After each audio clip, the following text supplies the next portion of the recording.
اردو کا پیریڈ تھا۔ 5ویں کلاس میں ایک ہولناک قسم کی خاموشی طاری تھی۔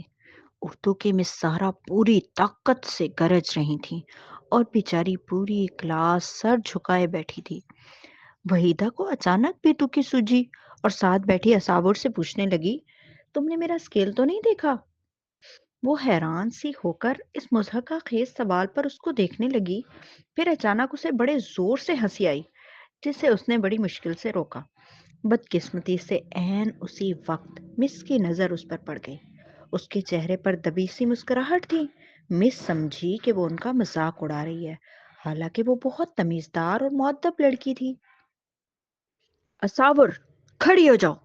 مس کی گرج دار آواز نے اسے تو کیا در و دیوار تک کو لرزا دیا۔ وہ گھبرا کر اٹھ کھڑی ہوئی۔ اس کی سمجھ میں نہ آیا کہ کیا بات ہوئی ہے۔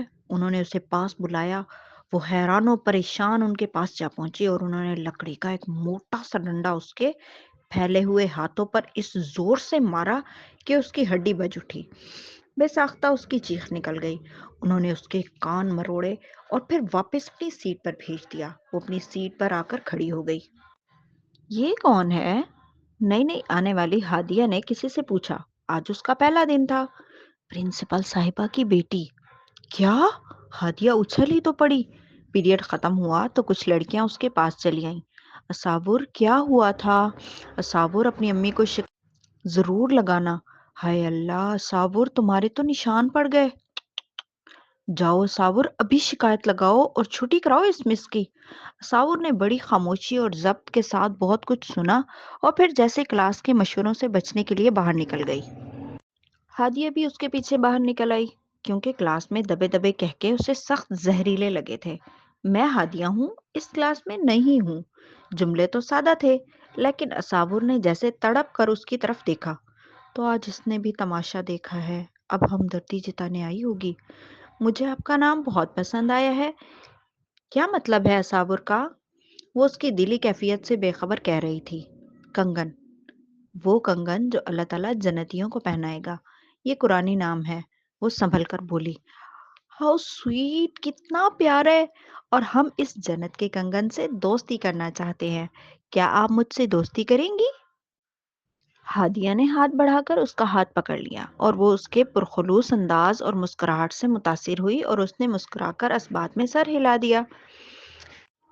اساور میڈم طاہرہ کی بہت لائق فائق بیٹی تھی، گو کہ اسکول کی پرنسپل صاحبہ تھیں، لیکن انہوں نے اس کی تربیت میں عہدے کو کبھی رکاوٹ نہیں بننے دیا تھا۔ وہ اسکول میں کسی امتیازی سلوک کی مستحق نہ تھی۔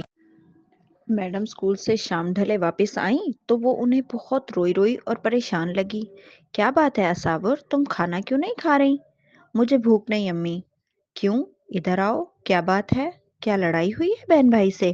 وہ اسے پاس بٹھا کر پیار سے پوچھنے لگی۔ اس نے کچھ کہے بغیر اپنے ہاتھ کھول دیے جہاں ڈنڈوں کے نشان ابھر آئے تھے۔ ان کا دل تڑپ سا گیا۔ وہ کچھ پوچھنا چاہتی تھی مگر اساور پھٹ پڑی۔ آپ کے اسکول میں اب جنگلی پڑھانے لگے ہیں کیا؟ مس زارا نے مارا ہے، جانوروں کی طرح۔ اس کی زبان ٹھٹر گئی۔ چٹاخ سے منہ پر پڑنے والے تماچے نے اس کی آواز حلق میں ہی قید کر دی۔ اس نے بے یقینی سے اپنی ماں کی طرف دیکھا جو غیظ و غضب کا کھولتا ہوا آتش فشاں بنی اس سے کہہ رہی تھی، خاموش ہو جاؤ۔ اساور، مجھے نہیں معلوم تھا کہ تم اس قدر گندی زبان بولنے لگی ہو، اور وہ بھی اپنی استاد کے لیے۔ انہوں نے مجھے مارا ہے امی، وہ چیخ پڑی۔ مارا ہے تو کیا ہوا؟ استاد ہے وہ تمہاری۔ تم جانتی ہو کہ وہ کتنا پیار کرتی ہیں تم سے۔ جو پیار کرتا ہے وہ مارنے کا حق بھی رکھتا ہے۔ امی، انہوں نے مجھے بے قصور مارا ہے۔ وہ ہچکیاں لے کر رونے لگی۔ اسکول میں تو ضبط کر گئی تھی، مگر اب جیسے درد حد سے زیادہ ہو گیا تھا۔ بے قصور کوئی نہیں مارتا۔ امی، آپ ماں نہیں ہیں، آپ صرف اور صرف ایک سخت گیر پرنسپل ہیں۔ وہ تڑپ کر چیخی اور بھاگ کر واش روم میں بند ہو گئی۔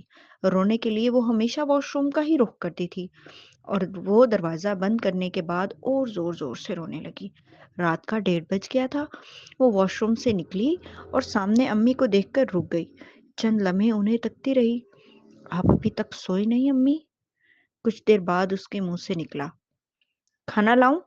امی نے جیسے اس کی بات ہی نہیں سنی۔ مجھے بھوک نہیں، وہ نظریں چرا گئی۔ لیکن مجھے تو ہے، وہ فوراً بولی۔ اسکول سے آ کر میں نے تو کچھ بھی نہیں کھایا۔ کیا؟ دن بھر کی تھکی ہاری امی اسکول سے آ کر ابھی تک بھوکی پیاسی تھیں؟ اف تصور، تم نے کتنی بری بات کی! اس کے دل میں جیسے کسی نے چٹکی بھری۔ امی، کیا آپ نے کھانا نہیں کھایا؟ کیوں؟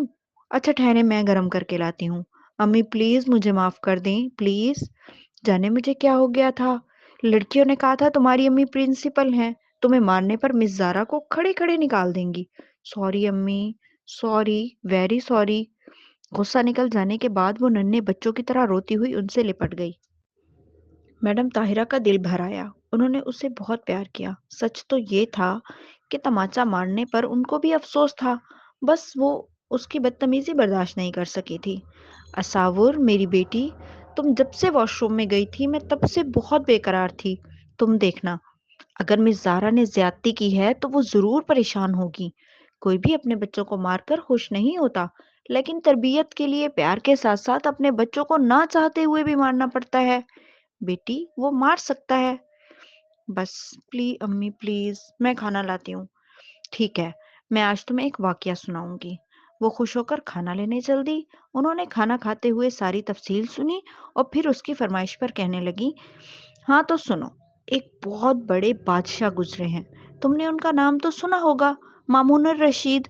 ایک بہت بڑے طاقتور بادشاہ کے بیٹے تھے، ان کے پاس کئی سلطنتیں تھیں۔ ایک دفعہ مامون الرشید اپنے استاد سے پڑھ رہے تھے، جانے کہاں کوئی غلطی ہوئی، استاد نے انہیں پیٹ ڈالا، جیسے مجھے مس زارا نے مارا تھا، وہ بول اٹھی۔ بہرحال امی نے کچھ دیر توقف کے بعد کہا، شہزادے کو تمام طالب علموں کے سامنے مار پڑی اور عین اسی وقت بادشاہ کی آمد کا بگل بجا۔ تو پھر تو مامون الرشید بہت خوش ہوئے ہوں گے کہ استاد صاحب کو ڈانٹ پڑے گی، وہ خوش ہو کر بول اٹھی۔ نہیں، امی نے اسے ایک نظر دیکھا۔ جب بادشاہ سلامت کلاس میں آئے تو اس وقت شہزادہ اپنے آنسو پوچھ کر کام میں مصروف ہو گیا تھا۔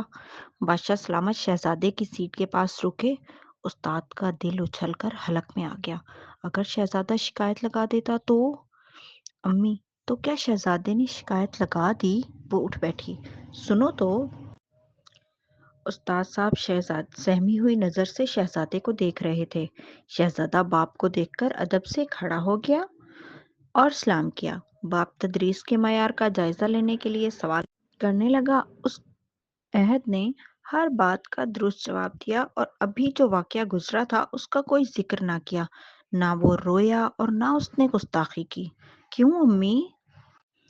بادشاہ کے جانے کے بعد یہی سوال استاد صاحب نے اس سے پوچھا تھا۔ اس نے جواب دیا کہ استاد محترم، آپ نے جس شفقت سے مجھے پڑھایا، کیا میں وہ بھلا دیتا اور شکایت کر کے آپ سے سیکھنے کے لیے ہمیشہ کے لیے محروم ہو جاتا؟ والد بھی تو مار لیتے ہیں اور آپ بھی والد کی جگہ ہیں۔ استاد محترم، آپ کے احسانات کا بدلہ کیا میں یوں اتارتا کہ آپ روٹی پانی تک کو محتاج ہو جاتے؟ نہیں استاد محترم، ہرگز نہیں۔ آپ کی جوتیوں کو سیدھا کرنا میں اپنے لیے اعزاز سمجھتا ہوں۔ استاد کا اتنا ادب کرنے والے بچے کو استاد صاحب نے ڈھیروں دعائیں دی اور یہ تمیزدار بچہ ایک بہت بڑی مسلم سلطنت کا حکمران بنا جس سے تمام رعایا خوش تھی۔ ایک بات یاد رکھنا اصاور، با ادب با نصیب، بے ادب بے نصیب۔ کہانی کا اختتام ہو گیا کہ اصاور پھر شرم سے پانی پانی ہو گئی اور وہ دل سے شرمندہ تھی۔ اگلے دن مس زارا جب کلاس میں آئیں تو بہت الجھی سی تھیں۔ تھوڑا سا پڑھانے کے بعد انہوں نے اصاور کو پاس بلایا۔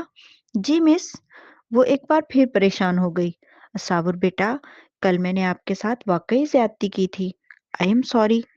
نہیں مس، پلیز مجھے شرمندہ نہ کریں، وہ یہی کہہ سکی۔ تم جیسی با ادب اور تمیزدار شاگرد اللہ ہر ایک کو دے، تم میرا مان ہو۔ اصاور، اللہ قدم قدم پر تمہیں کامیابیاں عطا کرے۔ انہوں نے اس کو دعائیں دے کر کتنا اونچا کر دیا تھا۔